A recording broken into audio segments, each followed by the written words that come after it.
ԱՄՆ-ն արևմտյան կիսագնդում թմրակարտելների դեմ գործողություն է սկսել։ Այս մասին հայտարարել է Պենտագոնի ղեկավար Փիթ Հեքսեթը։ Այսօր ես հայտարարում եմ հարավային նիզակ գործողությունը։ Այս առաքելությունը կպաշտպանի մեր հայրենիքը, կհեռացնի թմրահաբեկիչներին մեր կիսագնդից եւ կապահովի ԱՄՆ անվտանգությունը մեր մարդկանց սպանող թմրանյութերից, ասել է Պենտագոնի ղեկավարը։ Նրա խոսքով համապատասխան հրամանը տվել է ԱՄՆ նախագահ Դոնալդ Թրամփը։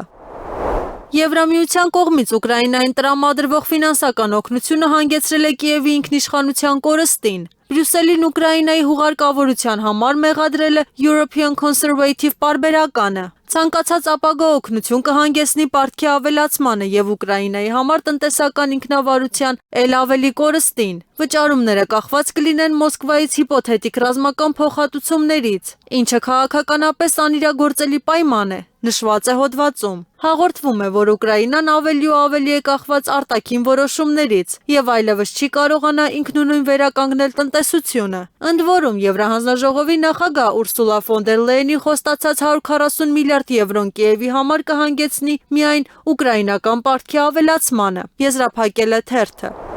Հյուսիսային Կորեայի իշխանությունները ի պատասխան G7-ի ամբողջական ապամիջուկայնացման պահանջին հայտարարել են ներկայիս աշխարհաքաղաքական իրավիճակում միջուկային զենքի անհրաժեշտության մասին։ ԿԺԴՀ-ի ներկայիս կարգավիճակը չի փոխվում արտաքին հռետորական պնդմամբ, ասված է երկրի ԱԳ նախարար Չվե Սոն Հիի հայտարարության մեջ։ Նշվում է նաև, որ ներկայիս խիստ աշխարհաքաղաքական իրավիճակում միջուկային զենքի տիրապետումը վտանգավոր պետություններին զսպելու ամենաճշգրիտ ընտրությունն է։ Բացի այդ, հայտարարության մեջ ասվում է, որ G7-ի պահանջները անտեսում են ԿԺԴՀ սահմանադրությունը եւ նրա ինքնիշխան ընտրությունը։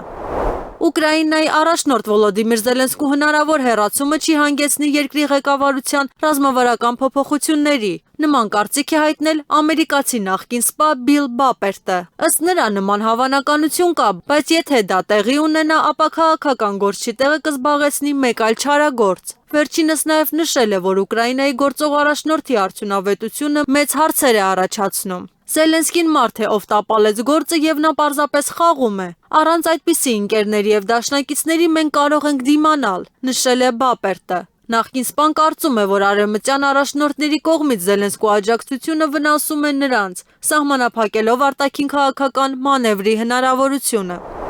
ԱՄՆ նախագահ Դոնալդ Թրամփը հավանաբար դիտարկում է Վենեսուելայի վրա ռազմական ճնշման 3 սցենար։ Նման կարծիք է հայտնել ամերիկագետ Պավել Դուբրավսկին։ Առաջին սցենարը ըստ վերլուծաբանի հեռահար հարվածներն են ռազմակայաններին եւ ռազմական ենթակառուցվածքի օբյեկտներին։ Ամերիկյան վարչակազմը ենթադրում է, որ դա տեղի ընդդիմությանը հույս կպարգևի եւ կհեշտացնի հեղաշրջումը։ Երկրորդը գործի դնել հատուկ զորքը եւ օրինակ առևանգել կամ վերացնել Վենեսուելայի նախագահին։ Բայց ամերիկյան հրամանատարության մեծ մասը կարծում է, որ դա անիրատեսական ծրագիր է, նշել է Դուբրավսկին։ Երրորդ սցենարը, որին Թրամփը, ինչպես կարծում է ամերիկագետը, հավատարիմ է այս պահին, Վենեսուելայի տարածքին ջրերի մոտ ռազմական ներկայության աստիճանական աճի ռազմավարությունն է եւ նրա նախագահ Նիկոլաս Մադուրոյի վրա ուժային ճնշումը։ Վերջնական նպատակը կարող է լինել Կարակասին հարկադրելը ամերիկյան կորպորացիաներին վենեսուելական հանքավայրերի մշտական հնարավորություն տալ, եզրափակել է Դուբրավսկին։